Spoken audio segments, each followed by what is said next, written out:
So hello everyone. सो अभी हम लोग जो चैप्टर करने वाले हैं that is the national company law tribunal या फिर national company law appellate tribunal. तो लॉ के अंदर कहने को एक छोटा सा चैप्टर है, 4 मार्क का क्वेश्चन आपको देखने को मिल सकता है या फिर हो सकता है ना भी मिले, बट रियल लाइफ के अंदर भी, प्रैक्टिकल लाइफ के अंदर भी इस टॉपिक का खासा रेलिवेंस है। NCLT that is national company law tribunal, national company law appellate tribunal, right. तो न्यू कंपनीज एक्ट के अंदर, कंपनीज एक्ट 2013 के अंदर कंपनी लॉ से रिलेटेड जितने भी डिस्प्यूट्स हैं, कंपनी लॉ से रिलेटेड जितने भी डिस्प्यूट्स हैं, एमलगमेशन है, कॉम्प्रोमाइज है, इन सब चीजों को कौन हैंडल करता है? NCLT that is national company law tribunal. Winding up का ऑर्डर देना है एनसीएलटी देगा, कॉम्प्रोमाइज अरेंजमेंट स्कीम हैंडल करना है एनसीएलटी, कोई भी डिस्प्यूट अराइज हो रहा है डिस्प्यूट सेटलमेंट करना है एनसीएलटी, राइट। तो न्यू कंपनीज एक्ट के अंदर एक quasi judicial authority, new companies act के अंदर एक क्वाजी जुडिशियल ऑथोरिटी जो सेट किया गया है लॉ के द्वारा, दैट इज एनसीएलटी। अब काजी जुडिशियल ऑथोरिटी क्या होता है? What do you mean by quasi judicial authority? Quasi judicial authority मतलब कि भाई that authority represents a court, that authority resembles a court but it is not exactly a court. क्या NCLT court है? नहीं, NCLT court नहीं है, but NCLT court जैसा है।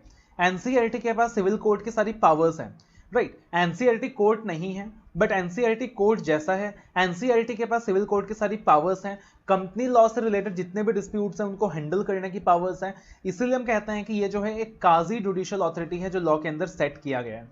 अब एनसीएलटी क्यों सेट किया गया है, लॉजिक क्या है इसके पीछे, एनसीएलटी सेट करने से क्या बेनिफिट्स मिला है, राइट, ये समझते हैं। तो पुराने कंपनीज एक्ट के अंदर, कंपनीज एक्ट 1956 के अंदर जो अथॉरिटी हुआ करती थी, जो डिस्प्यूट सेटल करती थी, that was generally company law board, CLB, right. तो in the old companies act the authority that used to settle the disputes was company law board. लेकिन आज की तारीख में कंपनी लॉ बोर्ड को स्क्रैप कर दिया गया और कंपनी लॉ बोर्ड को स्क्रैप करके एनसीएलटी को ला दिया गया। What is the logic behind that? तो देखना, लॉजिकली समझना, पुराने एक्ट में ना अलग अलग ऑथोरिटीज थे।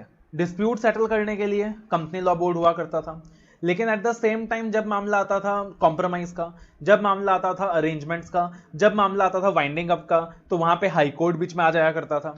साथ ही साथ we used to have BIFR, right.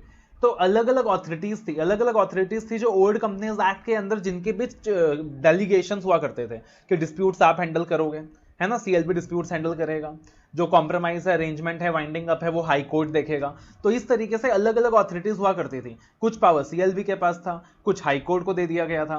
तभी डिसाइड किया गया था कि भाई क्यों ना इन सारी चीजों को एक जगह कर दिया जाए, क्यों ना कंपनी लॉ से रिलेटेड जितने भी मामले हैं उनको एक जगह कर दिया जाए, एक अलग ऑथोरिटी बना दी जाए, that is national company law tribunal. अब जब नेशनल कंपनी लॉ ट्रिब्यूनल को बनाने की बात आई, तो आपको प्रैक्टिकली बता रहा हूं कि कुछ ग्रुप ऑफ एडवोकेट्स ने इसके खिलाफ अपील किया था। अपील किया था कि एनसीएलटी नहीं बनना चाहिए।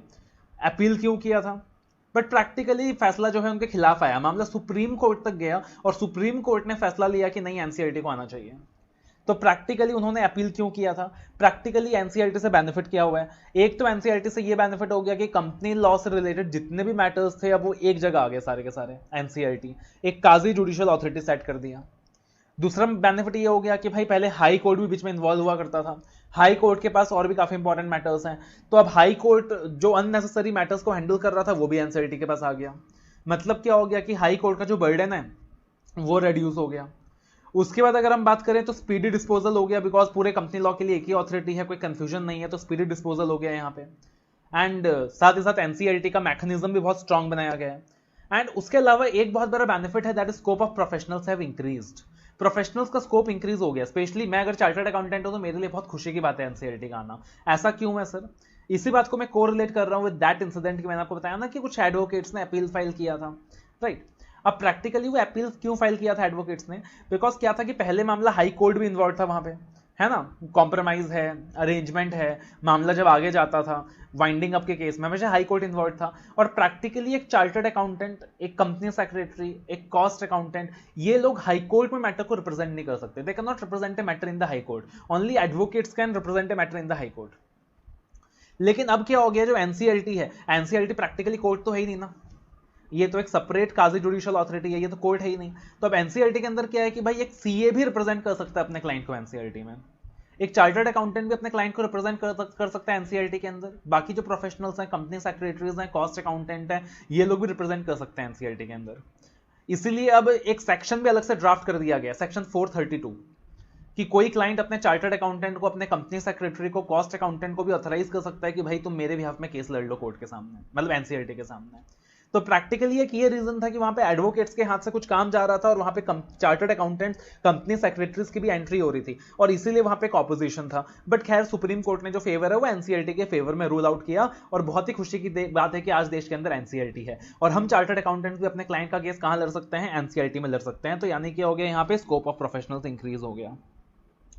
अब जब एनसीईआरटी बना था तो प्लान किया गया था कि एनसीईआरटी को हर स्टेट में बनाया जाएगा, लेकिन अभी फिलहाल ऐसा नहीं है। टोटल एनसीईआरटी के 11 ऑफिसेज हैं, 11 बेंचेस हैं पूरे देश के अंदर, जिसमें 2 बेंचेस न्यू दिल्ली के अंदर हैं और फिर 9 अलग अलग स्टेट्स हैं जहां पे एक एक अलग अलग बेंचेस हैं, जैसे कि मुंबई के अंदर है। एंड इनफैक्ट खुशी की बात है कि जो मेरा होम टाउन है गुवाहाटी, तो गुवाहाटी के अंदर भी एक एनसीईआरटी का ऑफिस है, राइट। तो this is the current scenario. So ये जो पार्ट था that was only for conceptual clarity. ये जो पार्ट है पूरा का पूरा कॉन्सेप्चुअल क्लैरिटी के लिए है कि आखिर एनसीईआरटी क्या है, एनसीईआरटी आने की वजह क्या है, एनसीईआरटी आने का ऑब्जेक्टिव क्या है। अब प्रैक्टिकली एनसीईआरटी बना तो एनसीईआरटी के साथ साथ एनसीएलटी भी बना कि एनसीईआरटी में अगर कोई क्लाइंट केस हार जाएगा तो एनसीईआरटी के खिलाफ अपील कहां करेगा, national company law appellate tribunal. किसी भी एक्ट के अंदर फाइनल ऑथोरिटी हमेशा सुप्रीम कोर्ट होता है, तो एनसीईआरटी के खिलाफ अगर आप अपील करना चाहते हो तो सुप्रीम कोर्ट है। तो फिलहाल जो देश के अंदर स्ट्रक्चर है वो कुछ इस तरीके से है कि कंपनी लॉ से रिलेटेड जितने भी मैटर्स हैं उन सब मैटर्स को एनसीईआरटी डील करने वाला है। एनसीईआरटी एक काजी जुडिशियल अथॉरिटी है, उसके पास सिविल कोर्ट से रिलेटेड जो भी पावर्स हैं वो सारे के सारे पावर्स हैं। एनसीईआरटी फैसला सुना देगा, अगर एनसीईआरटी के फैसले से आप खुश नहीं हो तो against the order of NCERT आप अपील कर सकते हो to national company law appellate tribunal, और national company law appellate tribunal के फैसले से भी आप खुश नहीं हो तो फाइनल अथॉरिटी है सुप्रीम कोर्ट, सुप्रीम कोर्ट के ऊपर कहीं भी नहीं जा सकते। और इसके लिए टाइम लिमिट भी स्पेसिफाइड है कि ठीक है भैया एनसीईआरटी का ऑर्डर आया, एनसीईआरटी के अगेंस्ट जाना है, एनसीएलटी के पास जाना है, 45 डेज का टाइम है। एनसीएलटी के बाद सुप्रीम कोर्ट के पास जाना है, 60 डेज का टाइम है। एंड ऑब्वियसली ये जो डिलेज हैं इसको कंडोन किया जा सकता है, ठीक है। और अलग से एनसीएलटी को इंपॉर्टेंस देने के लिए अलग से एक एनसीएलटी का चैप्टर भी बना दिया गया, कंपनीज एक्ट में इसको शामिल कर दिया गया, तो एक अलग से चैप्टर बना दिया एनसीएलटी का। और एनसीएलटी के लिए अलग से सेक्शंस डेडिकेटेड है, सेक्शन 407 से लेके 434, 407 से लेके 434 एनसीईआरटी के लिए अलग से सेक्शंस डेडिकेटेड हैं कि एनसीईआरटी के अंदर कौन कौन होगा, एनसीईआरटी का कॉम्पोजिशन क्या होगा, उनके क्वालिफिकेशंस क्या होंगे, एनसीईआरटी के पावर्स क्या होंगे, एनसीईआरटी के खिलाफ आप किसको अपील कर सकते हो। इस तरीके से अलग से पूरा का पूरा चैप्टर बना दिया गया विद रिस्पेक्ट टू एनसीईआरटी, जो कि अपने को एग्जाम के लिए देखना है, राइट। तो this is the base of the NCERT, this is the basic structure of NCERT. I believe आपको समझ आ गया होगा कि भाई एनसीईआरटी आने की वजह क्या है और क्यों हम प्रोफेशनल्स को एनसीईआरटी आने की वजह से खुश होना चाहिए। तो आपको जो भी नोट डाउन करना है आप नोट डाउन कर सकते हो।